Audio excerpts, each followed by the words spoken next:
YG Entertainment sent its youngest group, Baby Monster, out on a world tour, and North America is part of the list. It's all arena. It also announced Blackpink's world tour and it's all stadium, including the much coveted Wembley in Europe. Blackpink has already sold out two dates, one for LA in SoFi and one day for Canada. However, the rest are struggling. Baby Monster ticket sales are also doing great in Asia. In fact, they're playing domes in Japan, and it's really impressive. But the story in North America is entirely different. In fact, they've had to close the second floor of the venues, but they still haven't sold a quarter of what is available. To be fair, the concert of Baby Monster won't be until September, so they do have time. They also sold out their Kia Forum date earlier this year and are playing, as I've said, domes in Japan. They aren't the only ones suffering from low ticket sales. 50/50 just finished their world tour, albeit a smaller scale, but didn't sell out any of their venues. Before concerts like this are finalized, a study is conducted, a feasibility of sorts, to show the probability of success, what areas will the group sell best, and how big a tour should be. That is to balance the risk. Even without the study, it was just plain obvious, though, that the scale of the world tour was just too big for either group. Blackpink gave away a lot of their tickets in their last tour. In fact, YG suffered losses in 2024 and they only managed to stay afloat in 2022 and 2023 after selling many of their businesses. And while YG announced venues were sold out, none of the venues confirmed it, and that is the most certain way concert data may be validated. Of course, again, the promoter or the management company may still opt to give away tickets just to consider it sold out.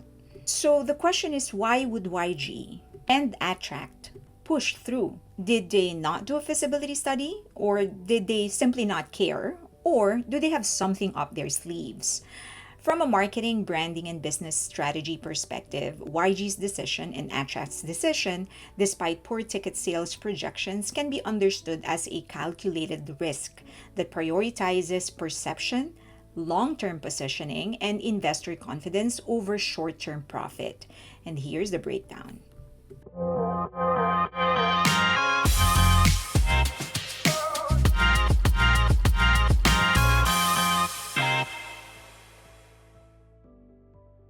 Perception is power, aka manifesting scale.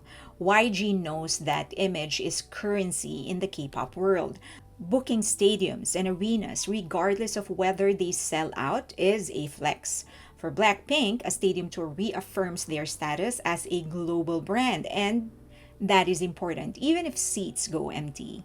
It's about maintaining the illusion of invincibility after being dubbed the biggest girl group in the world. After all, they can just give away tickets again to fill the seats. For Baby Monster, booking US arenas right out the gate positions them as a big deal. It primes audiences to see them as the next Blackpink rather than a rookie group. Perception management is definitely more important than short-term ROI. Investor Theater. YG is a publicly traded company, and this tour serve as performance pieces for shareholders. We're putting Baby Monster on a world tour. Blackpink is playing stadiums. Even if they quietly comp tickets or close off sections, they've already sent the message to investors. Look at our global strategy. The finer details rarely go into earnings report. Optics drive valuation. Look at how people brushed off YG's 2022, 2023, and 2024 earnings report. No one really talked about why YG had to sell their businesses if they supposedly were doing well. The halo effect. If a group looks successful, sounds successful, and moves like they're already icons, many people will assume they are. This is what's known as the halo effect in psychology. When one impressive trait, like selling out stadiums or arenas or world tour, makes us believe everything else about that person or group is just as elite. This effect works especially well on casual fans, new listeners, and non fans. Marketing leverage. Booking big venues creates leverage in brand deals. Adidas, Samsung, Pepsi, etc. are more impressed when a group is headlining arenas. Of course, the all important media headlines. Blackpink announces massive world tour is better clickbait than Blackpink to perform in 8,000 seat theaters. And of course, press coverage. Even if they don't sell out, the news cycle has already done its work. Testing waters while saving face. This may be a stress test for both brands. How far can we push it? Will fandoms mobilize? If the tour bombs, YG can quietly adjust plans, close off sections, comp tickets, quietly cancel dates. But pulling back before announcing it would have looked weak. It's better to scale down than seem like you're thinking small. This way, they retain control of the narrative. Optimism. Let's be honest, there's always a chance they overestimated demand, especially for Baby Monster. They might have over indexed on YouTube videos and debut buzz, assumed Blackpink's shadow was enough to carry Baby Monster, ignored the fandom fatigue, and poor fan management numbers. Still, companies often double down on image based decisions even if data says no, especially when they have brand ego at stake. K-pop FOMO and the empty seats don't matter mindset. It is common for K-pop agencies to not care about the venue being full or not. They care if the video clips look fire. High angle camera work, LED screens, fan chants condensed into the pit. Social media makes it look packed. As long as they can sell the illusion, the IRL attendance becomes almost secondary. False prestige opens real doors.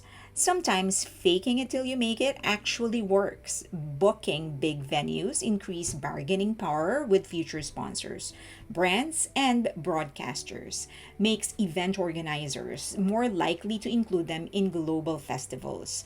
Tells other media markets we're not just entering the US, we're taking over. Even if the seats are half full, the perception is full steam ahead. So yeah, YG isn't stupid. They're playing the long game. They're gambling on image inflation to protect their legacy acts and incubate their rookie ones. Even if that means empty seats today, it's less about ticket revenue and more about perception equity, brand positioning, and long-term market staking. I just want to mention that Blackpink also sold out their day one of their Paris stop. So I failed to mention that in the voiceover. So in total they have three venues, sorry, days that they've already sold out. So going back to Yang Yan Suk, I have always said that he is one of the best marketers I've ever known about, and he has a great intuition and he's not scared of taking risks. I mean, if I have the same intuition and same stomach as he does for risks, then I would probably be just as successful as he is. So it's interesting for me to actually watch and study what he's going to do. I do know for sure that marketing can't do it all. Marketing cannot sustain it forever. At some point, you really do need to earn be on the positive for you to keep on doing what you're doing. But also, I know that if there's anybody who can defy that, it would be him. So let's see what's going to happen for Baby Monsters. They still have ways to go before September. So maybe there's something that they're planning to do that's going to boost the sales. But I do hope that I could watch. And yeah, let's all watch what's going to happen. If you have any questions, comments, leave them in the comment section below. You can say whatever it is that you want to say. Just please do so respectfully. Also, you can, please like the video, subscribe, and hit that notification button. And of course, share the video if you can, please. That's really helping my channel. Follow me on X, also on IG, and most especially on Patreon. It's a vibrant community, lots of critical discussions going on. We also have a lot of fun. I'll see you there.